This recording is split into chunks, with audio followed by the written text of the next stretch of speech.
Mesdames et messieurs, ici Chaz et on se retrouve aujourd'hui pour la review du 13e chapitre de Nanatsu no Taizai, les cavaliers de l'apocalypse. Une résolution plus aiguisée encore. Voilà, ça c'est plus ou moins le titre, et c'est vrai que ce chapitre, ça y est, c'est un petit peu le début même d'une nouvelle équipe qui se forme avec Nassiens qui va les rejoindre. Donc tout le monde va être choqué par justement l'attaque de Perceval, waouh, j'ai failli dire Meliodas, qui a explosé carrément la montagne, et en même temps c'est normal, c'est vrai qu'il a une magie surpuissante, franchement au bout d'un moment il faudra complètement nous l'expliquer en détail, mais on voit même qu'il n'arrive pas encore vraiment à la maîtriser, même s'il a réussi à l'utiliser énormément, il n'arrive pas à l'arrêter. Et ça, c'est quelque chose qu'on voit tout le long du chapitre.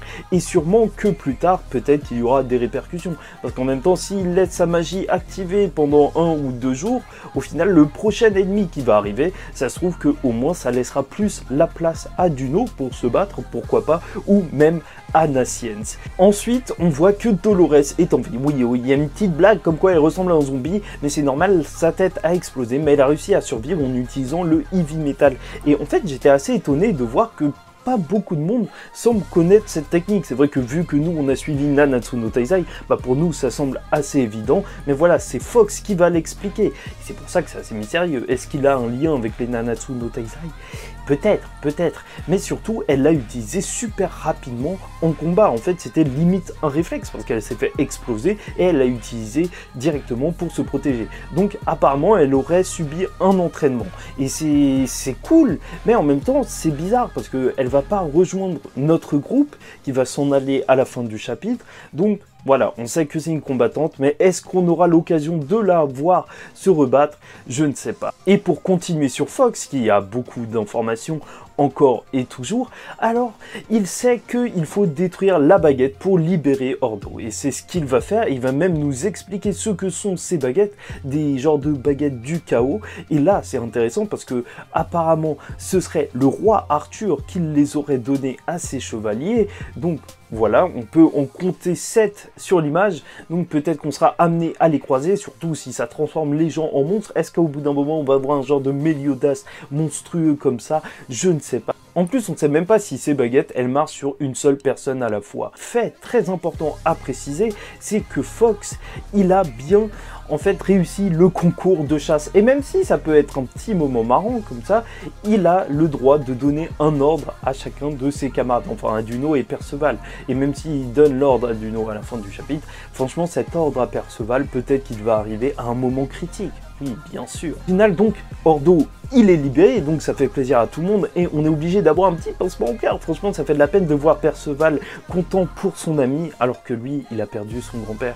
Et voilà, genre, le simple fait qu'ils disent que, oh, il a retrouvé son grand-père, t'es obligé de sentir quelque chose. Franchement, ce personnage, sa plus grande qualité en tant que personnage, c'est franchement qu'il est super attachant. Mais là, on a un passage quand même clé de Nanatsu no Taizai, les 4 chevaliers de l'apocalypse, ou la suite, c'est qu'on va avoir la résolution de Perceval. Parce que jusque-là, c'était plus ou moins de juste gifler son père après qu'il ait tué son grand-père, et c'est normal, mais maintenant, il veut aussi faire la même chose au roi Arthur. Oui, et ça, il va l'affirmer. Et ce sera la chose qui va le motiver désormais, foutre une grosse gifle au roi de Camelot. Et franchement, ça m'a tué. Parce qu'une page aussi importante, en fait, la révélation de la résolution du personnage un peu principal, comme ça, fait en blague, parce qu'en fait, il connaît pas vraiment et il dit Camelot. Ça, je sais, c'est débile, mais c'est drôle. Donc c'est là où Nassiens a la surprise générale quand même, alors qu'il vient tout juste de retrouver son grand-père, il va demander à Perceval de le rejoindre dans son aventure. Et franchement, déjà, encore une fois, je sais pas, ce chapitre est vraiment plein d'humour. Il va nous le dire et le dire à Perceval et à tout le monde qu'il a une relation particulière avec lui parce que c'est son premier rat de laboratoire. Et oui, c'est beau. Bon, ils sont peut-être pas amis, mais au moins, il y a ça. Et ça montre aussi que Nassiens, en vrai, il avait pas tant d'expérience que ça. Il avait pas expérimenté sur des humains et comme quoi, il est vraiment pas si mauvais que ça. Enfin, des humains ou des fées, parce que de base, il voulait expérimenter sur la fée coccinelle bizarroïde. Après, s'il y en a un qui est mécontent, c'est bien Duno, parce que lui, il le trouve chelou. C'est normal, en vrai. Lui, il n'a pas appris à lui parler comme Perceval lorsqu'il était attaché. Mais voilà, vu que Fox a un ordre qu'il peut lui donner, il va lui dire que Naciens va venir avec eux parce que ça peut être utile. Ça peut être utile, quelqu'un qui s'y connaît en poison, on ne sait jamais si on se fait empoisonner.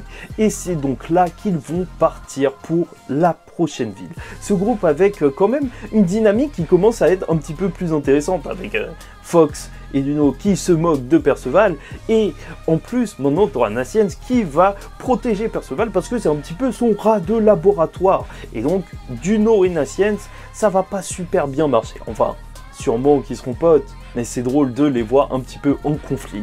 Bon, bah voilà, ça y est, c'est déjà le départ, en fait, le premier compagnon qui rejoint vraiment l'équipe, parce que au final, en vrai, j'ai l'impression que Luno, il est là depuis le début, et là, ça y est, l'équipe, elle s'agrandit. Est-ce que Naciens, ce sera un des 4 chevaliers de l'Apocalypse? Ça, il y a beaucoup de personnes qui se posent la question, parce que maintenant qu'il fait officiellement partie du groupe, c'est vrai que ça peut être mystérieux. Mais en tout cas, on a très hâte de voir son premier vrai combat, parce qu'au final, là, il n'a pas pu vraiment se battre, et ça risque d'être énorme.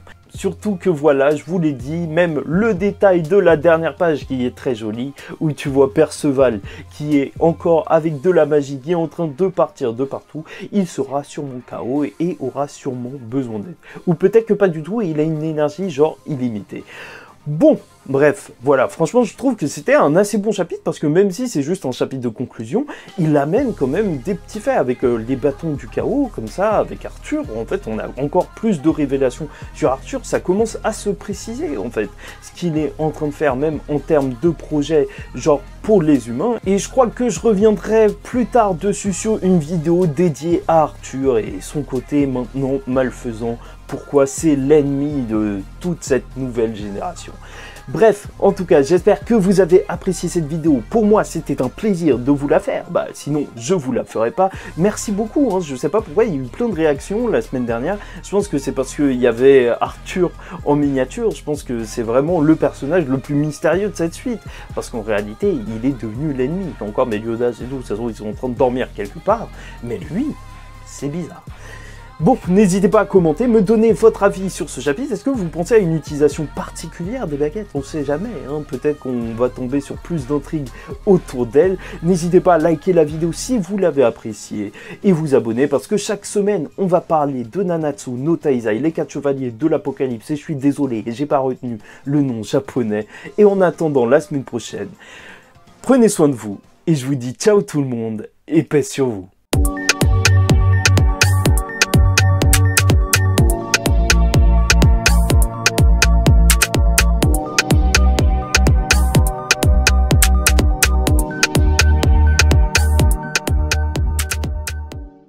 さてさてさてさてさてさてさてさてさてさて